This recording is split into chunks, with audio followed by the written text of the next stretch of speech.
Ang totoo, nakadesign ang katawan sa hilaw na pagkain at hindi sa lutong pagkain. Doc Nan, Holistic Medicine Health Coach Doctor. Kung uunawain mong mabuti at bubuksan mo yung isipan natin. Ang linaw po sa user's manual ng tao. Genesis 1:29 na ibinigay po sa atin ng lumikha kung ano yung nararapat sa katawan. Yan ang sariwang prutas at gulay. Ang problema, hindi na natin ito na-preserve. Kung mas bubuksan mo yung isipan mo at gusto mong intindihin, tingnan nyo po, kaya lang bumaba yung edad ng tao from hundreds and hundreds of years, naging limited na sa 100, 120, hindi katulad noon na 300, 500, 800 years.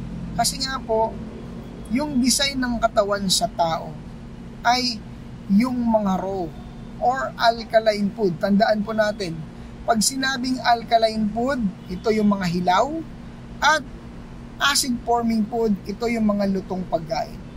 Pag alkaline food po, napakadaling i-process ng katawan natin at gustong-gusto ng katawan natin yung nutrition. Kapag cooked food naman po, nagiging acid forming food, pagpasok niyan sa katawan, ang dami pa pang gerang nangyayari. Ang good news, yung katawan po kasi natin, merong self-healing, nagre-repair. Kaya kahit mali yung kinakain natin, nililinis, inaayos din ito ng katawan. Kanya nga lang, kaya po tayo ay nagkakasakit na at madali nang tumatanda, nasisira yung katawan. Kasi nga po, more dun tayo sa mga pagkain na hindi para sa katawan. Kaya ang nangyayari, pasira ng pasira yung katawan natin. Simpleng explanation lang po. Kapag tama yung binibigay natin sa katawan, yung katawan po nagde-detox, nagre-repair. Kapag mali naman yung binibigay natin sa katawan, which is acid-forming food, yung katawan naninira. Ngayon, kung lamang yung alkaline food na ibinibigay natin sa katawan, kesa sa cooked food, ang katawan po natin more on repair. Kapag lamang naman yung cooked food kaysa sa raw food, yung katawan natin mas lamang yung nasisira. Simpleng explanation po, sana wag tayong malito. Nagganon lang po yung buhay ng tao, yung katawan natin. Kung ibinibigay natin yung mas kailangan nito at tama, mas nandoon tayo sa repair. Mas hindi natin nasisira yung katawan, mas malayo po tayo sa mga diseases, especially yung mga lifestyle diseases. So wag po natin lituhin, guluhin yung isip natin. Ayan, pinayagan ng Panginoon yung pagkain ng marumi at saka malinis.